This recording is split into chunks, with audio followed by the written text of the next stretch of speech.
Yeah, how's it going? It's Andy again. And today we're going to go more over derivatives. I mean, you can see right here, that's the formal definition of a derivative. Get the limit as h goes to 0 of f x plus h minus f of x over h.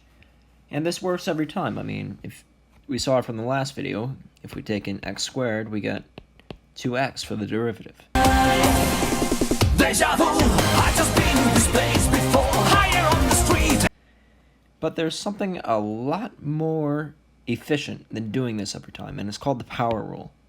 Basically, it works like this. Here's x squared.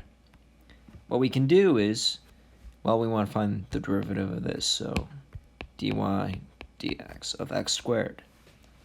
Now, the way that we find this is, I'm just going to write over here, we take the power, we put it down over here, and then we subtract 1 from there. So, let me get rid of the markup.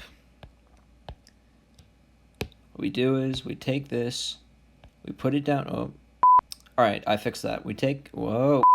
All right, technical difficulties. All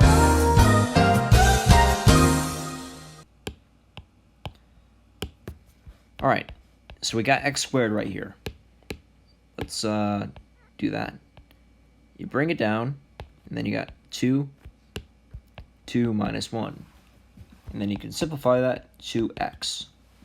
And this works really well. I mean, I could probably do it in a second instead of, doing this, which would take a long time. And, it works for functions like this. Oh, Jesus.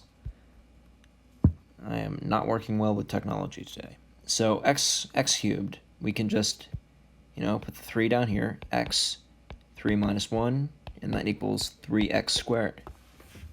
That works, and if we got a plus sign right here, oh no, what do? Well, we can just solve them individually. So we bring the 2 down, so that's 2 times 3x, 2 minus 1, plus 4 times 2, x, 4 minus 1.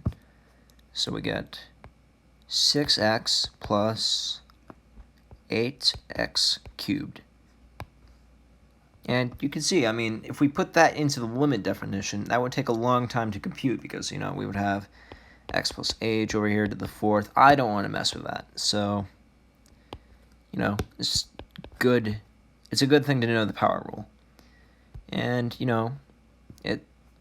this thing, very, very complicated to do with the limit definition. Very tedious, not necessarily complicated. It's just hard to keep track of all the numbers. But, you just bring the 10 down, times 3x, 10 minus 1, and you get 30x to the 9th. And now we got this function right here, which might seem pretty complicated. But what we do is we just multiply it out. So 4x to the 12th, you just add the exponents. And then derivative of this using the power rule, we get 48x to the 11th. And it's really easy. But that's not the only rule. And this one might trip you up. Let's consider this function right here, x plus 1 squared. Well, we can do this using the power rule. We got 2x plus 1 to the first. That is the derivative. So it's just 2x plus 1. But if we got something like this, x squared plus 1, by the power rule, we just do 2x squared plus 1 to the first.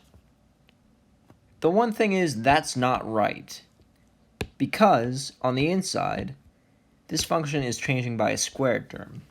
And so what we need to do in this case, and I'll make a future video about this, is something called the chain rule. Basically, this means that you need to take the derivative of the inside function and multiply it by this derivative right here. So you're mixing 2 different rules right off the bat.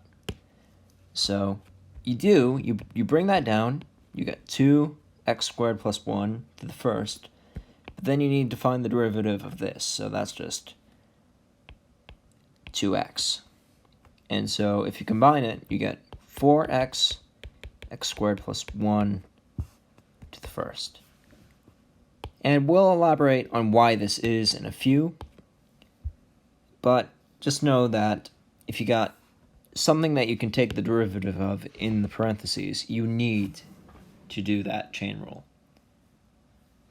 And I'm going to end the lesson right here, but yeah, just remember the product rule.